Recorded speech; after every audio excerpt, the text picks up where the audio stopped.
Well, welcome everybody to our rescheduled Family Links presentation, The Benefits of Adaptive Recreation, what is available at the National Ability Center. I'm Anna Dees. I'm a Utah Parent Center parent consultant. I work with the Utah Family Voices Project. I will be moderating the presentation. This presentation will last about 50 minutes. Andrea, I will give you a 10-minute warning at the end so that we know we're getting close. After the presentation, we'd like to gather your feedback so we can continue to make these events as good as we can. So if you'll hang out and take our survey at the end. Our presenter today is Andrea Stack. She's a certified therapeutic recreational therapist, recreational specialist, and is the camp community and education manager at National Ability Center.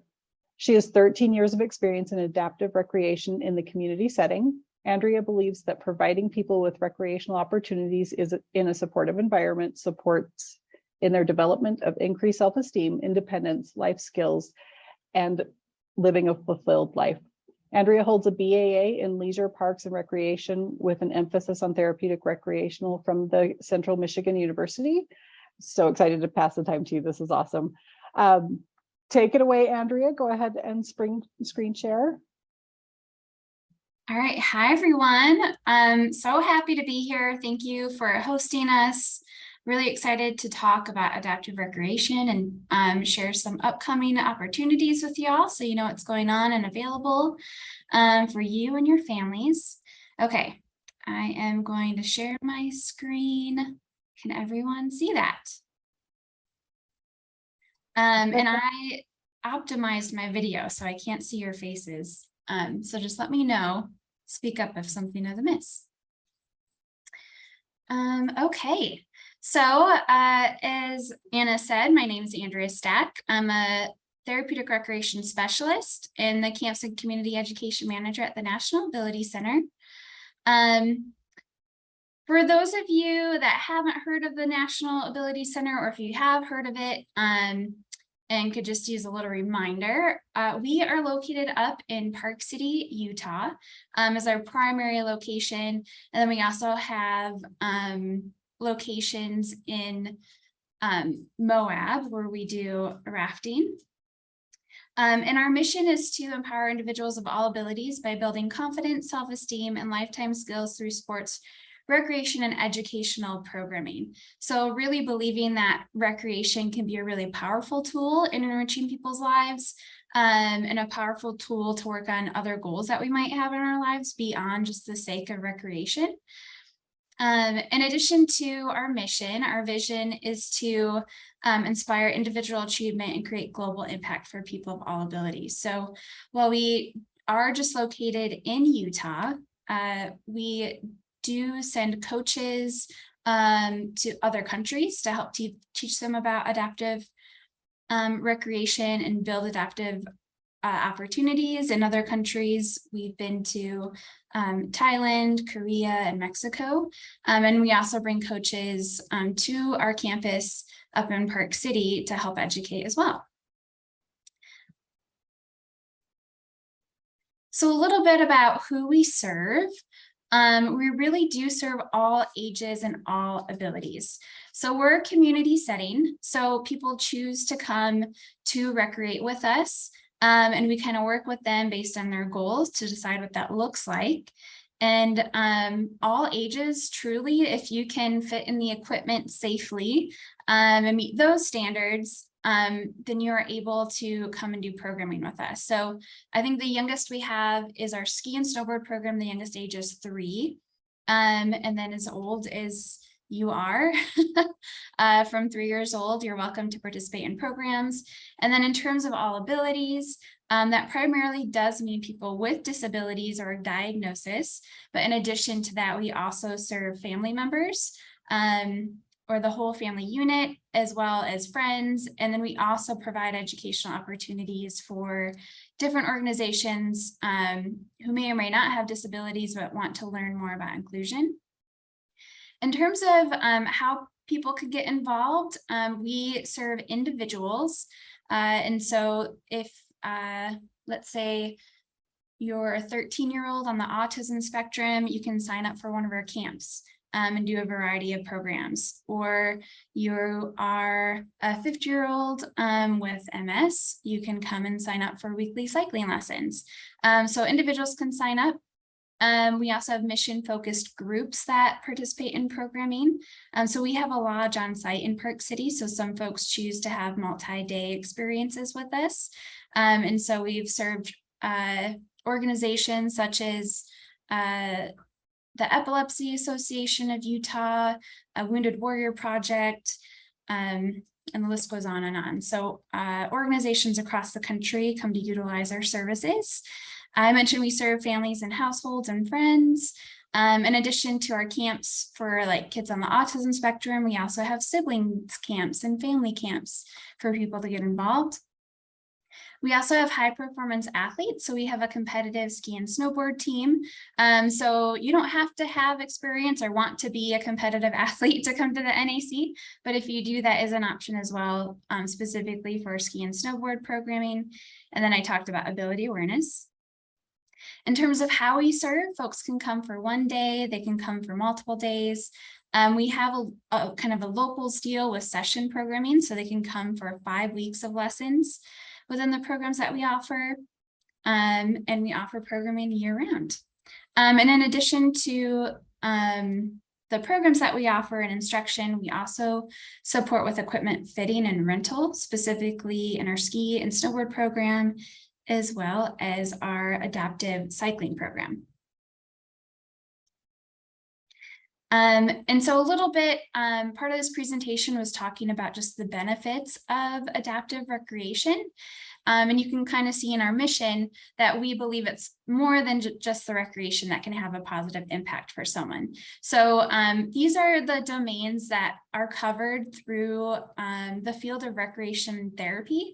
And I just wanted to show this to help you all think about potential goals that someone could have when they choose to participate in adaptive recreation.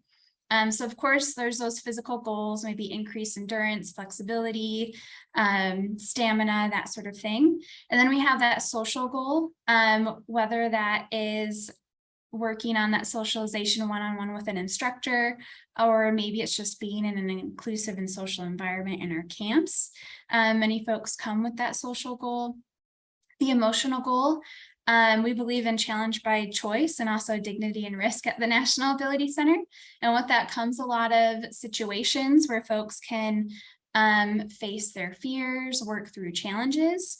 And so some individuals that come to the NAC do have emotional focused goals. Cognitive in terms of learning a new skill, sequencing tasks, or incorporating like potentially IEP goals within your lesson. For instance, for our adaptive horseback riding, we have letters around the arena, and maybe part of that are spelling different words or sequencing tasks that could be incorporated there. Or indoor climbing, where you're kind of problem solving to figure out your route and how you're going to get up the wall. And then spiritual goals to us really means that connectedness with your community, something greater than yourself, doing something for the sake of fun, feeling flow, are all kind of the benefits that we see in terms of adaptive recreation. So next I have just a short little video. It's about 4 minutes. This is about a young woman named Penny who's participated in a lot of our programs. And I think it helps to demonstrate just some of the different goals that someone may have when they come to the National Ability Center. And then I'm going to press play and then speak up if for some reason it's not working.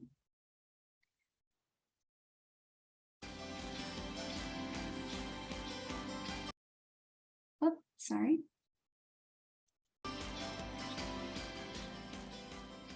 Penny is just the happiest kid you could ever imagine and brings so much light and life into our family. Everybody who meets Penny just sees her kind, sweet spirit and her joy for life.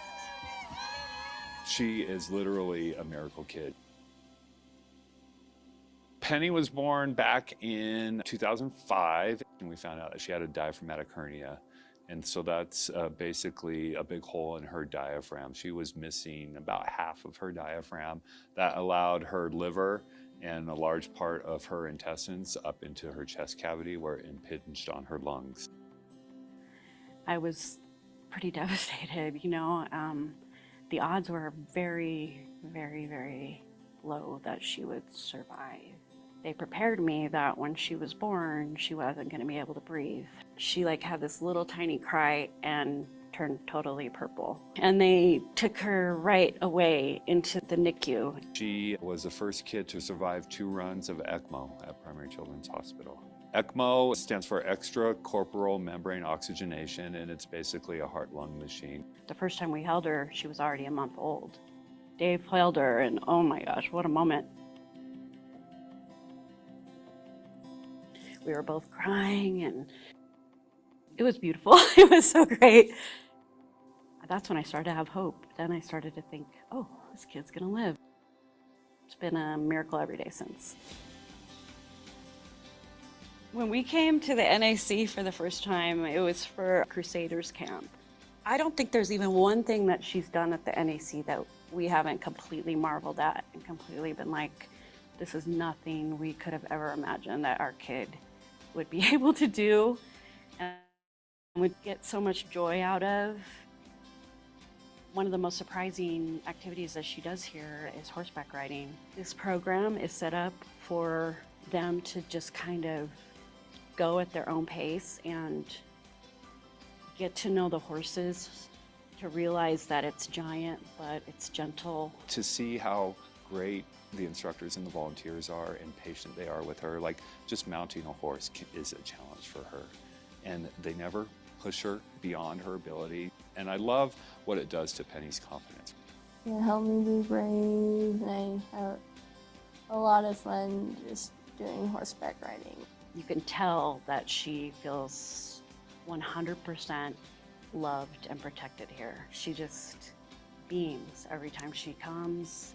We have been able to build a foundation here, a place for where Penny walks in and every member of the staff knows her name. She just feels so at home here. Such a part of her life now that we can't imagine life without the NAC, honestly. I'm brave. I'm brave. I'm strong. I'm strong. I can do anything. I can do it. Good job. The kindness and the love that gets shown to my kid and my family, I'm just so grateful. We couldn't have done this without the scholarship program. We could never afford for Penny to learn to ride a horse, or sustain that in any way. But because of this place, she's thriving, and we couldn't be more grateful. It's just awesome.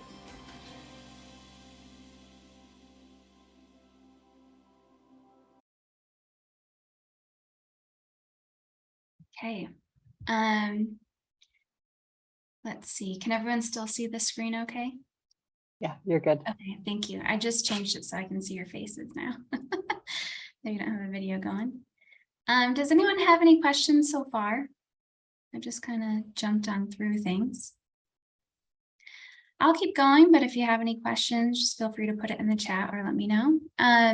So in terms of how many people we serve and kind of what that looks like, our kind of last annual report, we were able to show that we served 17,200 experiences. So that would be every lesson that comes through the door and that sort of thing. And of the people that we served, about 30% were our military population, about 20%, 27% were individuals with developmental disabilities, and about 21% were physical disabilities. And then in addition, of course, everything in between in terms of allowing opportunities for folks to come for services. Oops. And then in terms of the people that support program operations and what that looks like at the NAC, of course, our families are near and dear to our heart in supporting and coming up with goals that they choose to have and being connected within our NAC and adaptive community. And we also have a variety of instructors and volunteers and donors that really support in getting the mission in action at the NAC. And of course, our horses are an important part of our mission as well. I'm going to jump into kind of the different programs that we offer. So you can kind of see the details and maybe what might be of interest to you and your family or someone that you may know in the community. But generally speaking, we have recreation and adventure programs, equestrian, as you saw in the video. I mentioned we have groups and competition, our multi-day experiences and camps, and then we also have some fun community events.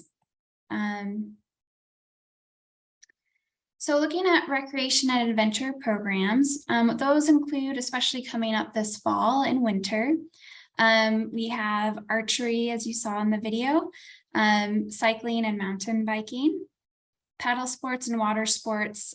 We'll probably be wrapping up in the next month here. Let's see, we have a challenge course as well. So if you have a group or organization or school that would be interested in that type of group experience, you can come do our challenge course. We have sled hockey that we offer for groups as well. And that's usually hosted at the Park City Ice Arena here. And then in terms of winter, we also provide Nordic and snowshoe lessons. And a lot of that is at the Park City campus, but on occasion we do travel to other areas as well to provide those opportunities. And then indoor and outdoor climbing.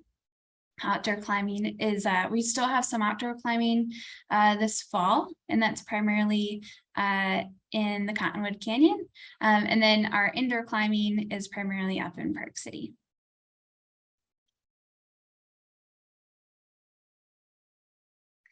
And then I mentioned we have our Southern Adventure programming down in Moab. Right now, that's mostly rafting trips, staying overnight. That will be wrapping up soon this season.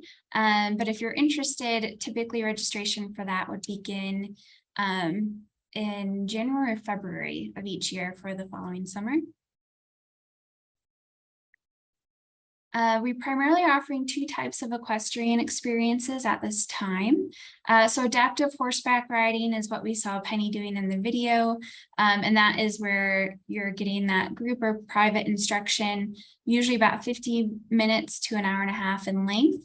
And that could be focused on riding goals or other goals as well in that equestrian experience. And then equine assisted learning is where you're not riding the horse at all, but using the horse as a tool to work on other goals. So sometimes it's just working on independence and doing that with grooming a horse and kind of walking the horse and learning that sort of thing. Sometimes it could be based on communication goals or emotional goals as well. Horses have an amazing ability to kind of mirror their energy that we're putting out there. And so they're a non-judgmental form to kind of give us in the moment feedback on how we're behaving and how we're handling our emotions. And then hippotherapy is on pause at the moment, but that is occupational therapy or physical therapy done on horseback. That is something we've offered in the past and that we're hoping to do again in the future. With COVID, our herd has decreased. Our herd of horses has decreased. So we're hoping to increase our herd and offer that once again. And we are a PATH certified and accredited equestrian center, and one of the only ones actually in the state of Utah that's PATH accredited. Camps and communities. So this is really my world and what I get to spend my days in mostly. So in terms of community programming, we have some community events. So our next one will be our Halloween party, which is October 29th from 1 to 3. That's a free event for the entire family where it's during the daytime. So for folks that are a little nervous about going out at night, it's a nice safe place to do trick-or-treating. In addition, it's friendly, so there aren't too many scary costumes. No one is wearing a mask typically. In the past, we've had some participants really afraid of mascots and people wearing masks. So it's a safe and fun place and a really fun event for families. Our formal dance is specifically for young adults with developmental disabilities that want that formal dance experience. This year we had it in the summer, next year we'll have it April 29th. We also have an internship for individuals with disabilities. It's 10 to 12 weeks in length and 10 to 30 hours a week, depending on someone's work endurance and their goals. We offer it in the fall, the winter, and the summer. And it's for individuals 16 and older with disabilities. So it's a customized internship based on their goals. And often goals could vary from maybe if it's an introduction to the workplace, understanding managing your schedule, what do work interactions look like with coworkers versus your peers versus your friends and family. How do you pack a lunch and prepare for the day? Or it could be more program-based. Maybe you're learning how to actually lead a program and implement something or do documentation. So it really is very depending on the ability someone comes with and their future goals. We also have a program called PCALL, Park City Adult Lifelong Learning, and that is for adults with developmental disabilities. We meet 2 to 3 times a week. Mondays and Fridays are typically either in person or virtual, and the in-person is usually in Park City. And then Wednesday, once to twice a month, we actually go to Salt Lake to serve folks that live in the Salt Lake area, and we do a community event down there. So that's included things like the planetarium or the aquarium or other events going on there. Okay, someone unmuted. I didn't know if they had a question. We do have a question in the chat about scholarships. Oh, yes. Yeah, so we do have a scholarship program.